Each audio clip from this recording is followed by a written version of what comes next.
하나님의 말씀 데살로니가전서 2장 13절에서 20절까지의 말씀. 너희는 우리의 영광이요 기쁨이니라 라는 제목으로 하나님의 말씀 증거하겠습니다. 이러므로 우리가 하나님께 끊임없이 감사함은 너희가 우리에게 들은 바 하나님의 말씀을 받을 때에 사람의 말로 받지 아니하고 하나님의 말씀으로 받음이니 진실로 그러하도다. 이 말씀이 또한 너희 믿는 자 가운데에서 역사하느니라.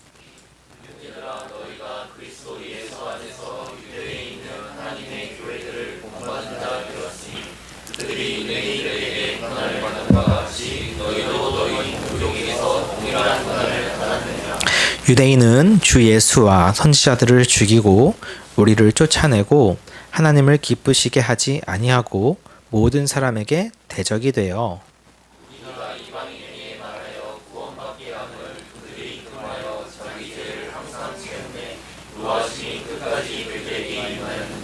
형제들아 우리가 잠시 너희를 떠난 것은 얼굴이요 마음은 아니니 너희 얼굴 보기를 열정으로 더욱 힘썼노라.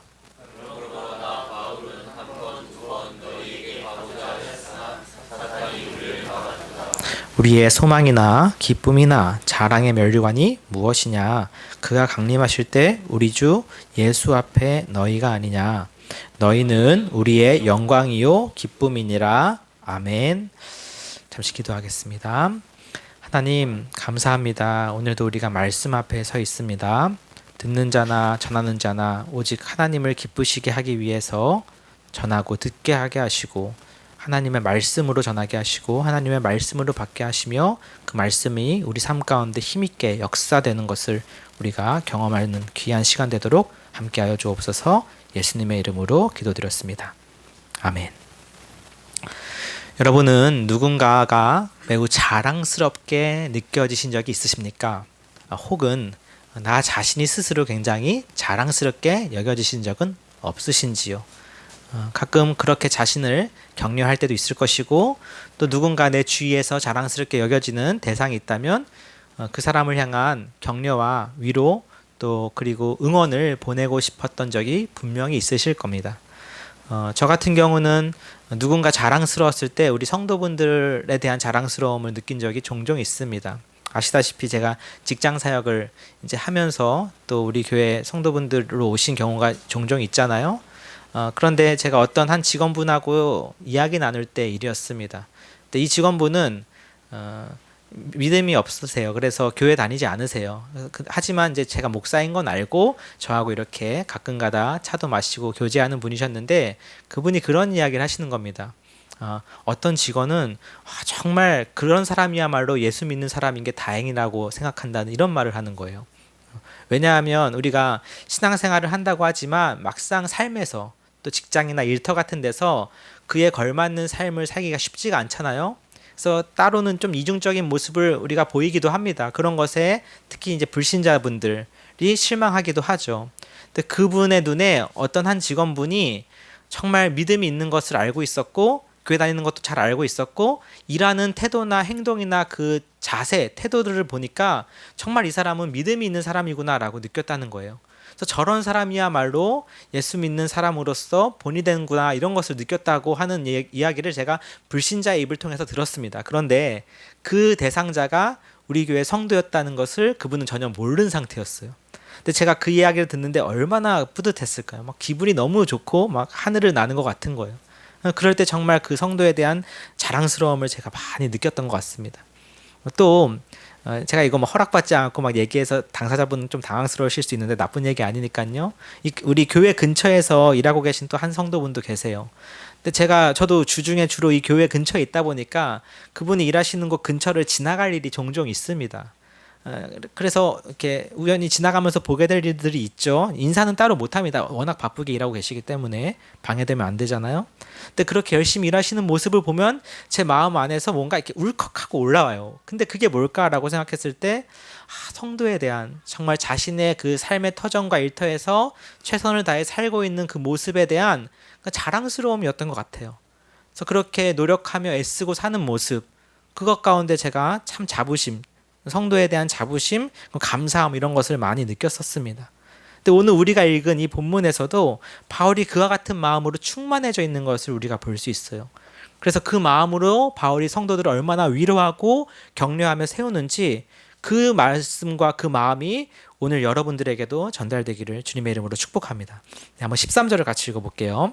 자, 13절입니다. 시작. 이러므로 우리가 하나님께 끊임없이 감사함은 너희가 우리에게 들은 바 하나님의 말씀을 받을 때에 사람의 말로 받지 아니하고 하나님의 말씀으로 받음이니 진실로 그러하도다. 이 말씀이 또한 너희 믿는 자 가운데서 역사하느니라. 아멘.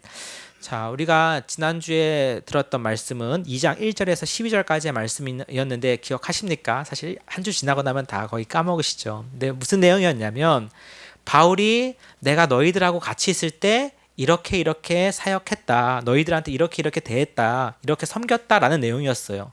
그래서 그렇게 세 가지를 제가 말씀드렸죠. 뭐였습니까? 첫 번째, 사람이 아닌 하나님을 기쁘시게 하고자 했다. 첫 번째. 두 번째, 유모의 마음으로 사랑으로 대했다. 세 번째, 아비의 마음으로 훈계하고 권면했다. 내가 너희들한테 이렇게 하지 않았니? 라는 거였어요. 사실 이 본문은 저한테 굉장히 개인적으로 적용이 되더라고. 왜냐하면 목회자 바울의 모습이기 때문에 나도 바울처럼 성도들에게 이렇게 대할 수 있어야겠다라는 식으로 많이 적용이 됐습니다. 사실 성도분들한테도 이렇게 하라고 말할 수 있지만 사실 목회자에게 좀 더 풍성하게 적용되는 면이 있는 건 사실이었죠. 근데 오늘은 그 성도들이 그런 바울의 사역과 복음을 들은 성도들이 어떻게 반응했고 그들에 대해서 어떻게 생각하는지를 바울이 말해주는 것이기 때문에 여러분이 오늘은 이 말씀 가운데 더 적용하고 느끼실 만한 부분이 아마 더 많지 않을까 저는 생각을 해봅니다. 우선은 13절에 나온 것처럼 우리가 하나님께 끊임없이 감사함은 이라고 하면서 이 감사하는 이유에 대해 말해주고 있어요. 여전히 여기서 계속 우리가 라고 표현하고 있죠. 바울이 쓰고 있지만 바울은 지금 자신만을 생각하는 게 아니라 하나의 팀으로서 신라와 디모데까지 포함해서 이 이야기를 하고 있습니다. 근데 그들이 그토록 감사하는 이유가 뭐예요? 다른 게 아니라 너희가 데살로니가 교회 성도들이 우리에게 들은 바 하나님의 말씀을 받을 때, 즉 얼마 전까지만 하더라도 그 선교팀이 데살로니가에 가서 그들에게 말씀을 전했죠. 복음을 전했습니다. 심지어 그들이 스스로 자기 손으로 직접 일을 하고 돈을 벌어가면서 정말 낮에는 일하고 쉬는 날에는 안식일에는 복음 전하고 남는 시간 활용해서 복음 전하는 아주 열정적이고 고된 삶을 살았단 말이에요. 그렇게 하나님의 말씀을 전했을 때 그 사람들이 어떻게 받았는지 보세요. 사람의 말로 받지 아니하고 하나님의 말씀으로 받았대요. 이거는 사역자들한테 가장 큰 힘과 위로가 되는 일입니다. 다른 게 아니에요.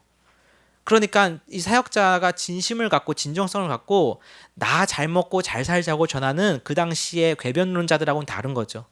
그가 지금 초점을 맞추고 있는 건 뭐예요? 자기 자신이 아니라 하나님을 기쁘시게 하기 위해서고 성도들을 하나님 앞에 바르게 세우기 위해서 전하는 말씀이죠.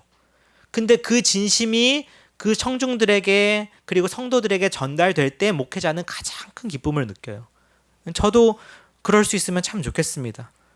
그리고 제가 변하지 말아야겠죠. 근데 바울이 계속 그것을 강조하는 거예요. 우리가 앞에서 봤었던 갈라디아서에서도 계속 바울에 대한 음모와 음해가 있었잖아요. 자기 좋자고 하는 거다. 자기 인기와 그 영화를 얻으려고 저러는 거다. 라고 하는 식의 바울의 대적자들의 끊임없는 그 음모론이 있었다고요, 소위.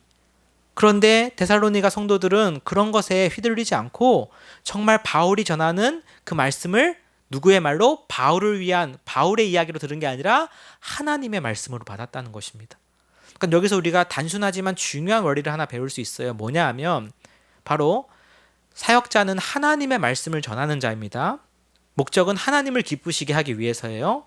하나님을 기쁘시게 하기 위해서 하나님의 말씀을 전할 때 듣는 자도 그것을 알아요, 몰라요? 여러분이 아시잖아요. 저 목사가 지금 하나님의 말씀을 전하는구나, 아니면은 지금 어떻게든 뭐 교회 헌금 많이 해서 건축하려고 하는구나. 여러분 들으면 알아요, 몰라요? 솔직히 얘기해서 아시잖아요. 그러니까 그걸 가지고 그 진심이 진정성이 전달이 되면 성도들도 안다고요. 모를 리가 없다고요. 그러니까 그렇게 하나님의 말씀으로 전했을 때 성도들도 하나님의 말씀으로 받았다는 거예요. 당연한 원리지만 너무나 중요한 것이죠. 그것이 너무 감사한 거예요. 그래서 구구절절 설명하지 않아도 되는 것입니다. 그리고 이렇게 하나님의 말씀으로 전하고 받는 이유가 중요한 이유는 하반절에 나오죠. 어떤 것 때문에요? 진실로 그러하도다 이 말씀이 또한 너희 믿는 자 가운데서 역사하기 때문이에요. 그러니까 전하는 자는 하나님을 기쁘시게 하기 위해서 하나님의 말씀으로 전하고 받는 자는 그것이 하나님의 말씀인 줄 알고 하나님의 말씀으로 받으면 그것이 어떤 힘이 있어요? 우리의 삶 가운데 역사하는 힘이 있다라는 거예요. 여러분 그런 경험을 하시기를 축복합니다. 그 말씀이 정말 힘이 있다라는 것을 삶 속에서 느끼실 수 있기를 바라요. 여기서 역사한다라고 하는 표현이 엘레네곤이라는 헬라어인데 여러분 잘 아시는 에네르기파 이런 거 있죠? 에너지라고 하는 어원이 여기서 파생되었어요. 즉 힘이 있다, 능력이 있다라는 거예요. 하나님의 말씀으로 전하고 하나님의 말씀을 들으면 그것이 삶 속에서는 어떻게 해요? 에너지, 힘이 되고 능력이 있고 효과가 나타난다라는 것이죠. 그러니까 어느 한쪽도 틀려서는 안 되는 거예요. 전하는 자나 듣는 자나. 그것이 한 팀처럼 호흡이 잘 맞았을 때 삶 속에서 영향력으로 능력으로 나타나는 것입니다. 바라기는 우리 은계나눔교회 안에 이와 같은 말씀의 역사가 있기를 축복합니다. 14절도 한번 같이 읽어볼게요. 시작. 형제들아 너희가 그리스도 예수 안에서 유대에 있는 하나님의 교회들을 본받은 자 되었으니 그들이 유대인들에게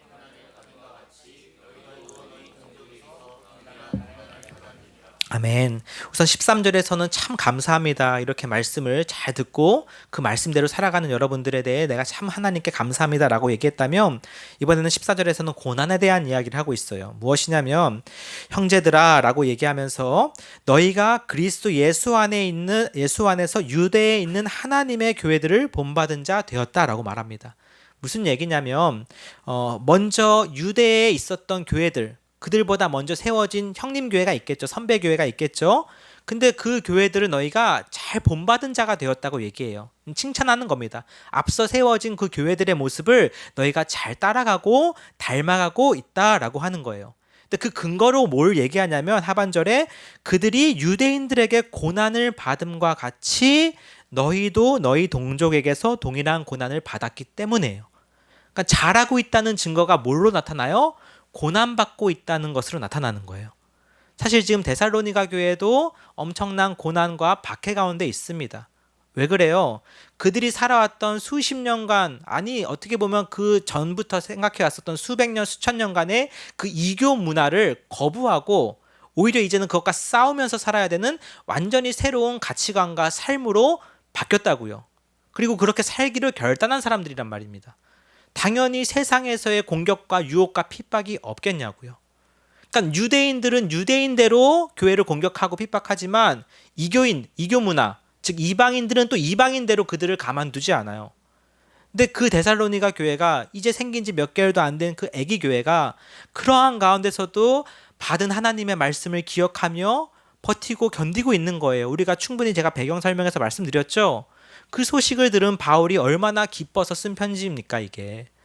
근데 그들에게 위로하는 말로 너희가 받는 고난이 지금 어떤 의미예요? 잘하고 있다라는 증거예요. 그러니까 우리가 때로는 고난 받으면 내가 뭐 잘못했나? 내가 뭐 죄 지었나? 이런 생각을 본능적으로 합니다. 그런 경우 있어요. 내가 잘못해서 받는 고난이 있을 수 있죠. 잘못해서 받는 고난은 칭찬받을 일이 하나도 없습니다. 그런데 그것과 별개로 그리스도인이라면 삶 가운데 고난이 따라오게 마련이에요. 어쩔 수 없어요. 이것은 세상의 방식과 달리 살기 때문에 그렇습니다. 특별히 신약 시대라면 두말할 나위도 없죠. 그러니까 우리가 예수 믿으면 복 받는다라고 하는 공식에 매우 익숙하지만 그것은 반드시 고난을 동행한 복이라는 것을 우리가 잊지 말아야 돼요. 근데 신약 시대는 두말할 나위도 없이 그러한 상황이었다고요. 그래서 유대에 있는 교회들도 마찬가지였고 데살로니가에 새로 생긴 데살로니가 교회에도 마찬가지로 고난이 있어요. 그래서 너네들 보니까 유대에 있는 교회들도 고난 받았는데 너네도 똑같이 너희 민족으로부터 그렇게 고난을 받는구나 라고 얘기하면서 위로하는 거예요. 너희 사실 그거 잘하고 있다는 증거야. 사실 고난은 받게 돼 있는 거야. 3장 4절에서도 이렇게 말하죠. 우리가 너희와 함께 있을 때에 장차 받을 환난을 고난을 너희에게 미리 말하였는데 과연 그렇게 된 것을 너희가 아느니라. 바울도 고난이 있을 것을 이미 알아요. 전하면서. 그러니까 사람 기쁘게 하려고 전하는 얘기가 아니에요. 여러분, 사람들에게 마음을 살려면 어떤 말을 전해야 돼요? 여러분, 예수 믿으면 잘 될 거예요. 돈 많이 법니다. 사업 잘 됩니다. 이렇게 얘기하고 싶겠죠. 근데 바울이 뭐라고 얘기했어요? 이제 여러분, 조만간 고난이 옵니다. 라고 얘기했다라는 거예요. 근데 그것은 하나님을 중심에 모실 때 할 수 있는 이야기거든요. 저도 고난에 대한 이야기가 때로는 불편하지만, 그쵸? 피할 수 있다면 피하고 싶지만 그것은 피할 수 없는 것이라고 여러분들에게 누차 말씀드리잖아요. 우리가 그리스도인으로 사는 한 고난은 있게 마련이라는 것이죠. 그것이 이상한 일이 아닙니다. 잘하고 있다는 증거예요. 매우 자연스러운 거예요. 동일하게 또 어떻게 위로가 됩니까? 나만 혼자 고생하는 게 아니라는 거예요. 그러니까 데살로니가 성도들이 조금 이따 보겠지만 마치 고아가 된 것 같은, 자기들만 혼자 세상에 뚝 버려진 듯한 느낌을 받았을 거라고요. 그런 그들을 향해서 뭐라고 지금 바울이 위로하는 거예요?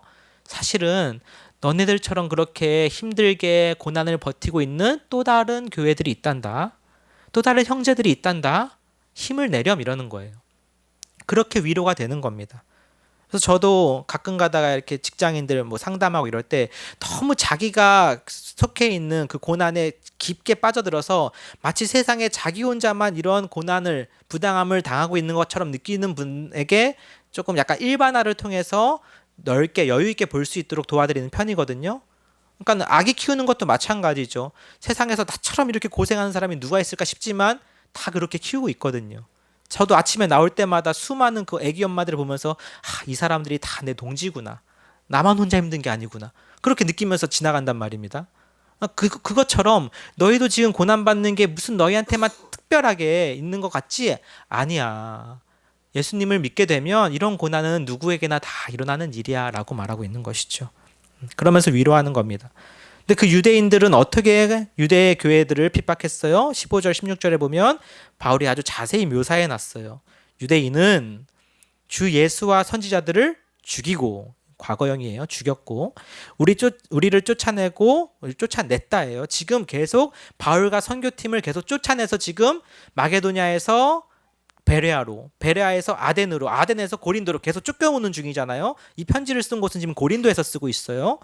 그러니까 쫓아냈고, 그래서 쫓긴 받았고, 그리고 다시 가고 싶지만 갈 수도 없는 상황이고, 또 하나님을 기쁘시게 하지 아니해서 모든 사람에게 대적이 되어, 여긴 현재형이고, 우리가 이방인에게 말하여 구원받게 함을 그들이 금했어요.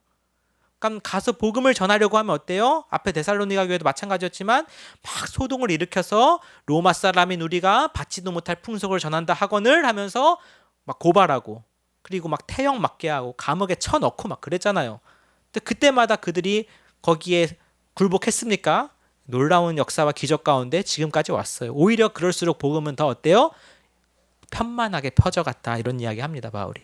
어쨌든 간에 그런 식으로 한 그들의 죄가 어떤 죄예요? 자기 죄를 항상 채워서 그 결과는 노하심이 끝까지 그들에게 임하였다라는 거예요. 그러니까 유대인들이 지금 이렇게 범죄하고 있는 모습 가운데 하나님의 처벌이 그들에게 이미 임하였다고 말해요. 이 구절은 좀 어려워요. 학자들마다 해석이 다 다른데 이 자체가 죄라고 보는 거죠. 그러니까 즉 이렇게 하나님을 기쁘시게 하지 아니해서 그들로 하여금 복음을 전하지 못하게 하고, 그 결과 어떻게 되냐면은 유대인들, 하나님의 선민인 이스라엘에게 먼저 전해져야 될 복음이 어떻게 됐어요? 그들이 안 들으니까, 그들이 거부하고 오히려 핍박하니까 이방인에게 전달되었다고요. 그렇다면 발에 먼지를 털어버리고 이방인에게 가서 전하고, 나중에 로마서 11장에 보면 그 원리가 잘 나오는데 다시 마지막에 가서야 이스라엘에게 그 복음이 전파되면서 그들이 돌아오는 게 이 세상의 마지막이거든요. 재림이란 말입니다. 그러니까 지금은 어때요? 그들에게 저주가 임한 거죠. 정작 들어야 될 그들이 듣지 못하게 된 거죠. 이렇게 설명하는 수가 있고요. 또는 이 노하심이라고 하는 것 자체는 사실 장래의 노하심, 미래형이에요. 미래의 노하심을 의미한다고 볼 수 있는데, 그들에게 임하였다라고 하는 것은 과거형이잖아요. 미래에 있을 일을 과거형으로 표현하는 경우는 어떤 경우에 있나요? 강조하는 거죠. 여러분, 어떤 사람이 계속 허튼 짓 합니다. 잘못하고 있어요. 그런 사람에 대해서 우리가 어떻게 말할 수 있어요? 아유, 이미 망했네, 망했어. 아직 망하지 않았어요? 망할 거야예요? 근데 그렇게 한다면 망할 것이 너무나 자명하니까 어떻게 말해요? 강조하는 의미로 미래형이지만 이미 눈에 불보듯, 눈에 그쵸 뻔한 거예요. 그래서 망할 거야가 아니라 망했어, 망했어. 끝났어, 끝났어. 이렇게 표현할 수 있겠죠. 그런 식의 표현으로도 볼 수 있지 않나. 이건 제 해석이에요. 예. 그렇게 강조하는 식으로 보는 것입니다. 더불어 이제 역사적 배경에 따르면 이 당시 데살로니가 전서가 기록될 당시에 유대인들에게 여러 가지의 핍박과 고난이 있었던 것도 사실이에요. 그래서 그러한 역사적인 사건을 염두에 두고 바울이 쓴 것이다라고 보는 학자도 있어요. 어쨌든 중요한 건 뭐예요? 유대인들은 그들의 죄를 채웠다라는 거예요. 어떻게 함으로써? 예수와 선지자들을 죽이고 복음을 거부함으로써. 그런데 지금 그렇다면 데살로니가에 있는 그들 이교 문화에서도 이것을 그럼 받아들였습니까? 동일하게 그들의 방식대로 그들을 핍박하고 복음을 거부하고 있다라는 것이죠. 특별히 이교 문화에서 여러분 기억해야 될 것 두 가지만 기억하시면 편한데요. 데살로니가도 마찬가지.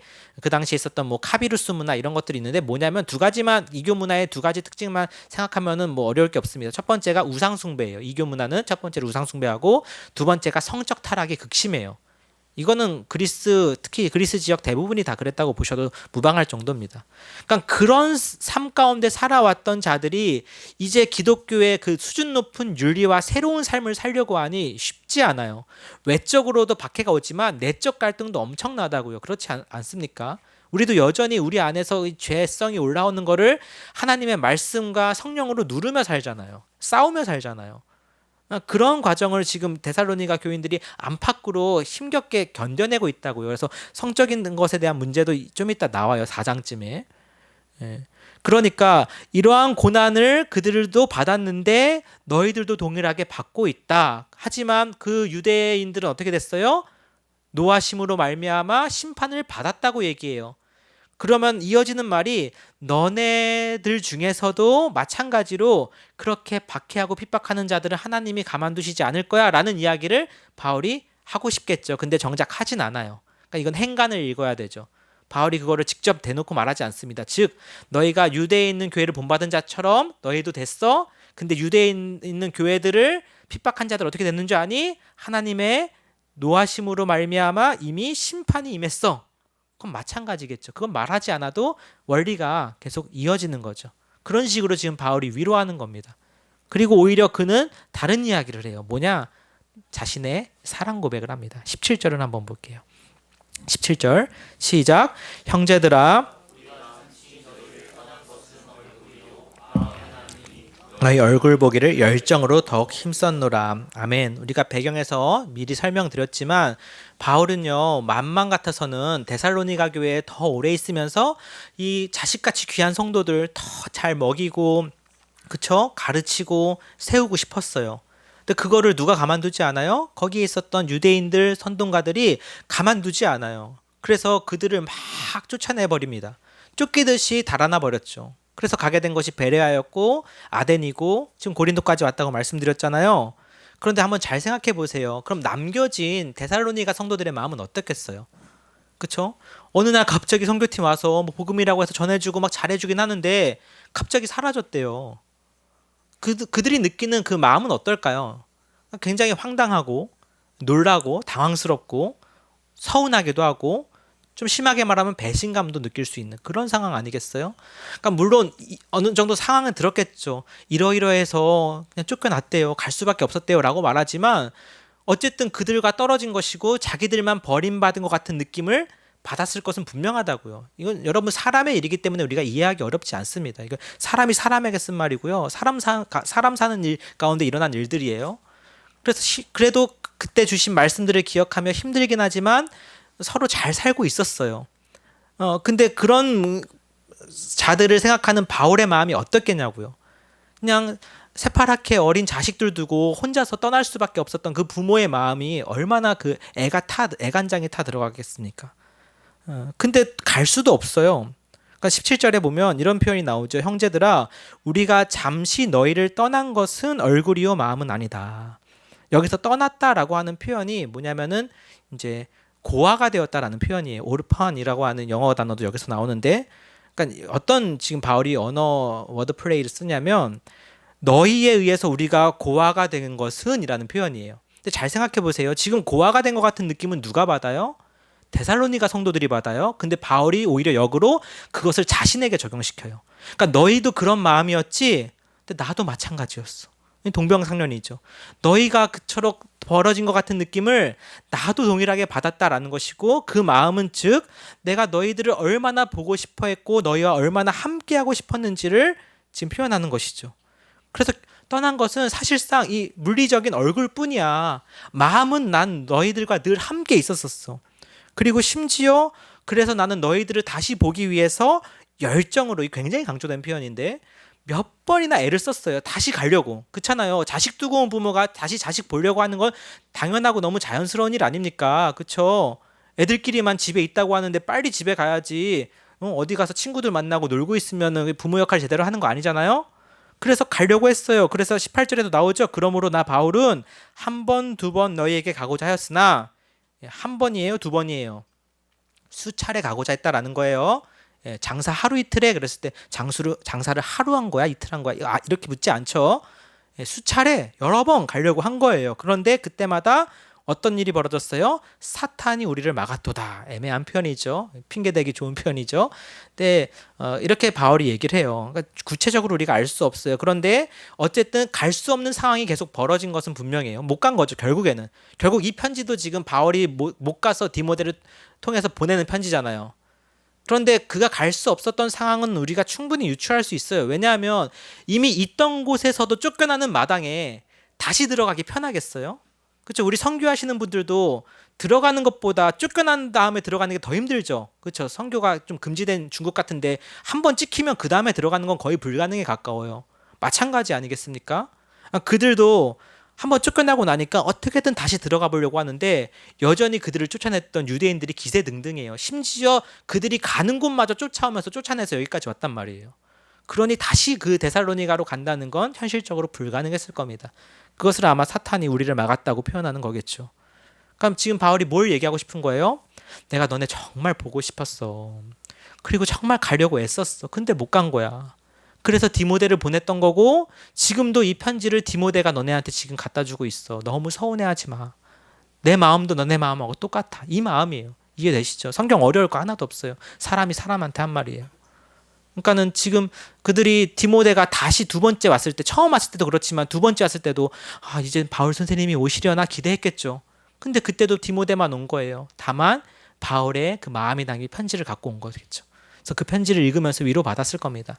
그리고 실제 3차 전도 여행 때는 다시 한번 이 데살로니가 교회를 방문하게 됩니다. 얼마나 반가웠겠어요. 어쨌든 간에 그렇게 바울이 그들에게 이 마음을 고백하는 내용이죠. 그러면서 그들을 격려합니다. 19절 20절인데요. 한번 같이 읽어볼게요. 시작. 우리의 소망이나 기쁨이나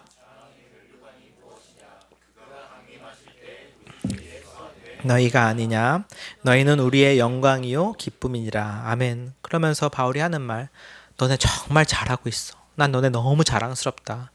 그래, 맞아. 너네 우리한테 많이 배우지도 못했고 우리 떠나자마자 그렇게 힘든 일이 있었다는 거 아는데 그러한 가운데서도 그렇게 믿음으로, 사랑으로, 소망으로 잘 버티고 있다니 너무너무 기특하고 그리고 자랑스럽구나라는 이야기예요. 그러면서 19절에 이렇게 말하는 거죠.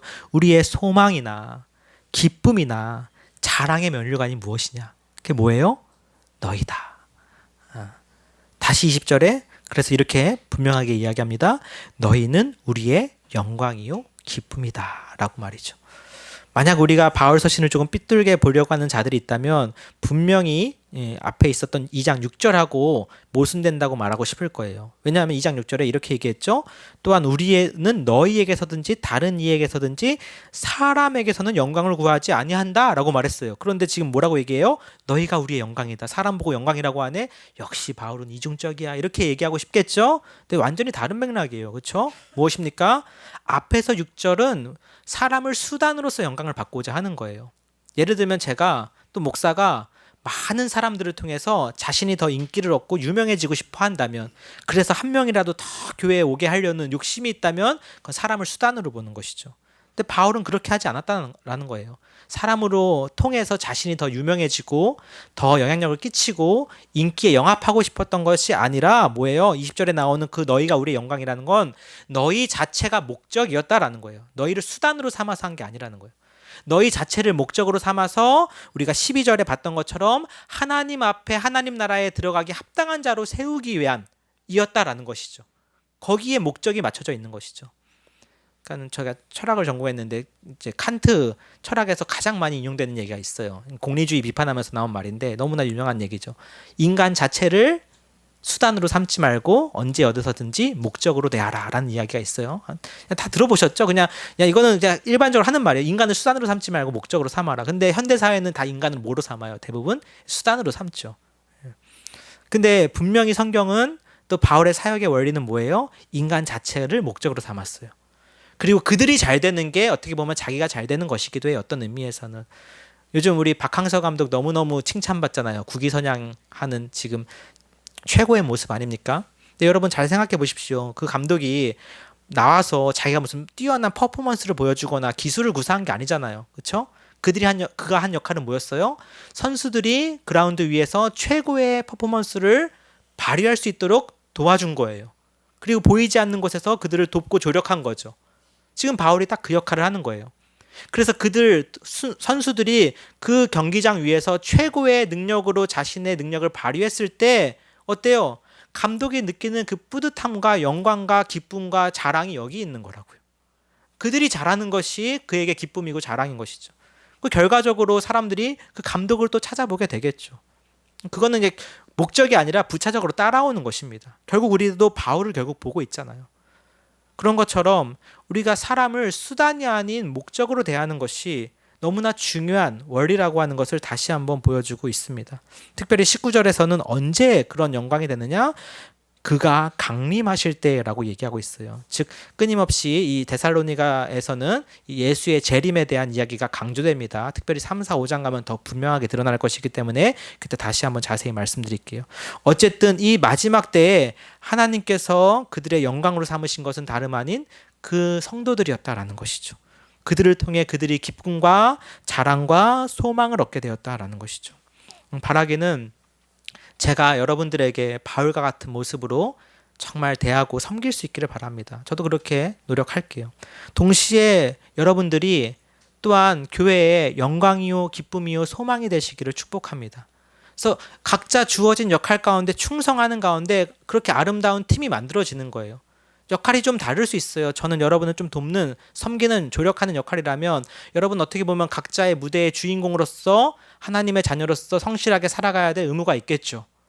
그래서 그렇게 우리가 서로 제가 뒤에서 보이지 않는 곳에서 돕고 기도로 지원하는 가운데 여러분 삶 가운데 멋진 퍼포먼스를 보여주시고 삶을 통한 믿음을 보여주시는 그러한 과정 가운데 이것을 하나님이 기쁘게 받으신다는 거예요.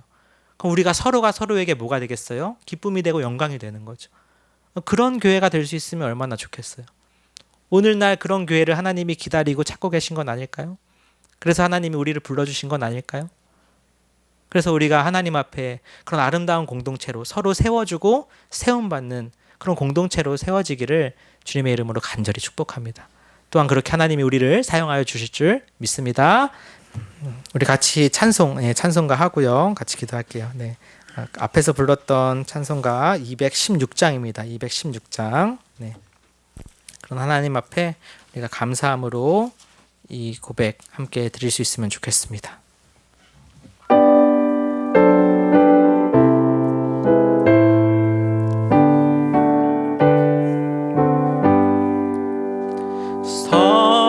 성자의 귀한 몸 날 위하여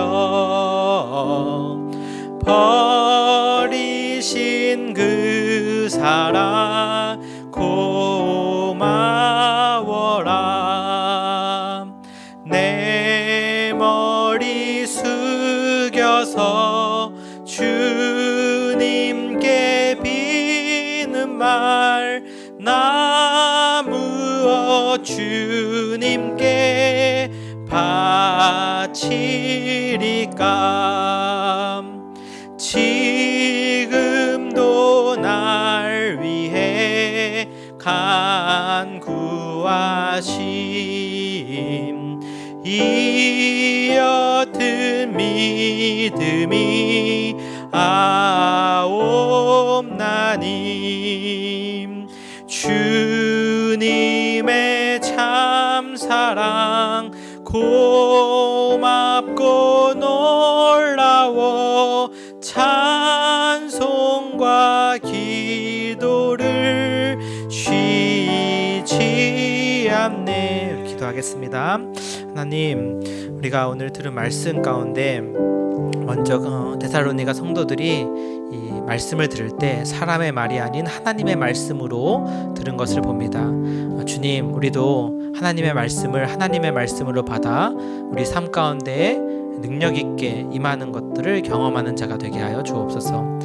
더불어 정말 하나님께서 세우신 종을 통하여 세워주실 때 정말 우리가 그 섬긴 가운데 각자의 삶의 자리에서 하나님의 자녀로서 성실하게 또 책임감을 가지고 살아가는 자가 되도록, 그래서 정말 교회의 기쁨이요 자랑이요 소망이 되는 그런 삶을 살 수 있기를 간절히 바랍니다. 우리 함께 같이 기도하겠습니다. 하나님 아버지, 오늘도 우리에게 귀한 말씀을 허락하여 주셔서 오늘 하나님의 귀한 아버지의 뜻을 알게 하시니 감사합니다. 무엇보다 부족한 종이 정말 하나님을 기쁘게 하기 위해서 전한 말씀을 그들이 또한 그 진심을 알고 아버지여 그 말씀을 아버지여 듣게 하심을 감사합니다.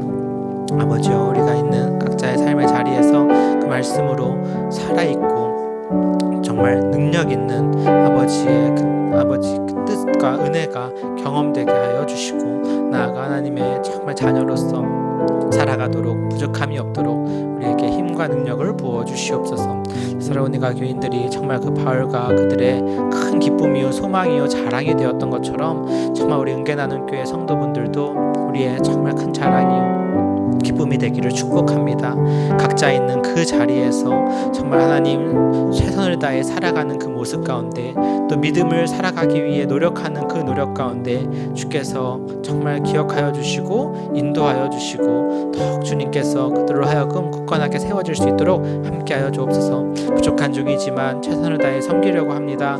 하나님, 그 귀한 섬김을 통해서 더욱더 성도들이 자라가고 각자 삶에서 주인공으로서 그 무대에서 가장 빛을 발할 수 있도록 주여 도와주시옵소서. 주님의 십자가, 주님의 십자가 나도 지고 신실한 믿음과 마음으로 형제의 사랑과 친절한 위로를 네게 나 베풀게 하옵소서.